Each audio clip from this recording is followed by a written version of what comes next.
નડિયાદ ખાતે નાતાલ પર્વની ધામધૂમથી ઉજવણી કરાઈ।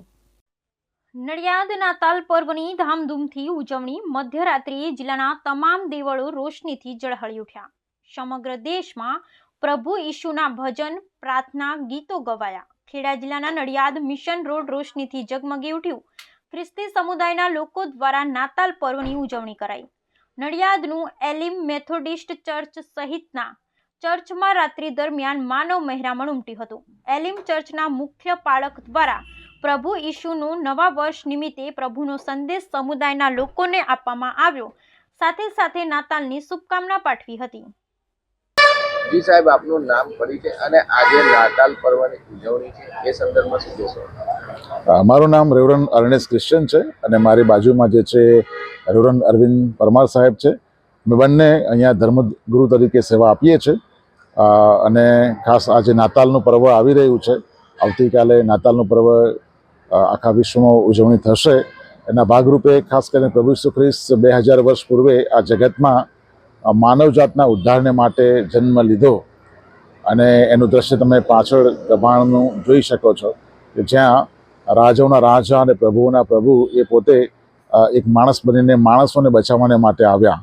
માણસોને મોક્ષ મળે, એમને પાપોની ક્ષમા મળે, એના માટે પ્રભુ ઈસુ ખ્રિસ્ત આ જગતમાં જન્મ ધારણ કરે છે। આ નાતાલ પર્વની વિશેષ સંદેશ સમાજ માટે? નાતાલ એ પ્રેમનું પર્વ છે, પ્રકાશનું પર્વ છે। એટલા માટે બધા જ લોકો હળીમળીને પ્રેમથી રહે અને પ્રકાશમાં ચાલે। અંધકારના જે કામો છે એનો ત્યાગ કરીને પ્રકાશના જે કામો છે, અજવાળાના જે કામો છે એ કામો આપણે કરીએ, સારા અને ભલા કાર્યો કરીએ, એવી પ્રભુ આપણી પાસે ઝંખના રાખે છે। નવા વર્ષની ઉજવણીના ભાગરૂપે આપણું વિશેષ આયોજન? નવા વર્ષમાં સવારે તમામ જે ખ્રિસ્તી સમુદાયના લોકો છે તેઓ આ ચર્ચમાં અહીંયા આવશે અને બધા સાથે મળીને પ્રભુનો મહિમા પ્રગટ કરીશું, ભજનો કરીશું, પ્રભુની આરાધના કરીશું।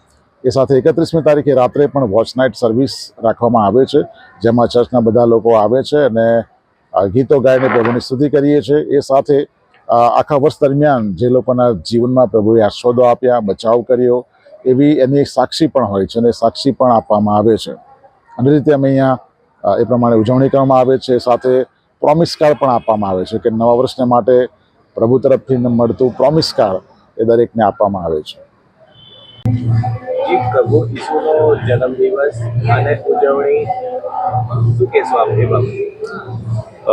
વિશ્વની અંદર આજે નાતાલનું પર્વ લોકો ઉજવી રહ્યા છે અને એમાં ખાસ કરીને પ્રભુ ઈસુ ખ્રિસ્ત એ આ દુનિયા પર પાપી માનવના ઉદ્ધારના માટે તેઓ આવ્યા અને આખા વિશ્વના લોકો માટે એમણે પોતાનો પ્રાણ આપી દીધો અને આજથી 2000 વર્ષ પૂર્વે તેઓ દેવ પોતે માનવ બનીને આ પૃથ્વી ઉપર આવ્યા અને પ્રભુ ઈસુ ખ્રિસ્ત અમારા માટે જન્મ્યા છે, આ દુનિયાના પાપના ઉદ્ધારના માટે જન્મ્યા છે।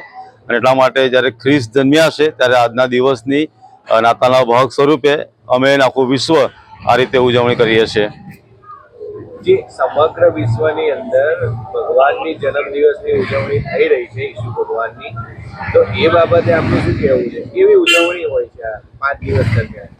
આ નાતાલના સમયની અંદર 24 તારીખથી લઈને 1 જાન્યુઆરી સુધી એ આખું અઠવાડિયું નાતાલના પર્વની અંદર અલગ અલગ પ્રકારે નાતાલ ઉજવવામાં આવે છે, જેની અંદર ગરબા મહોત્સવ રાખવામાં આવે છે, નાટકોની વ્યવસ્થાઓ કરવામાં આવે છે, અલગ અલગ પ્રકારના આયોજનો કરવામાં આવે છે અને સાથે ગરીબ અને જરૂરિયાતમંદ જે લોકો છે તેઓને કીટ વિતરણ પણ કરવામાં આવે છે, એમની જરૂરિયાતોને પૂરી પાડવાના પ્રયત્નો કરવામાં આવે છે।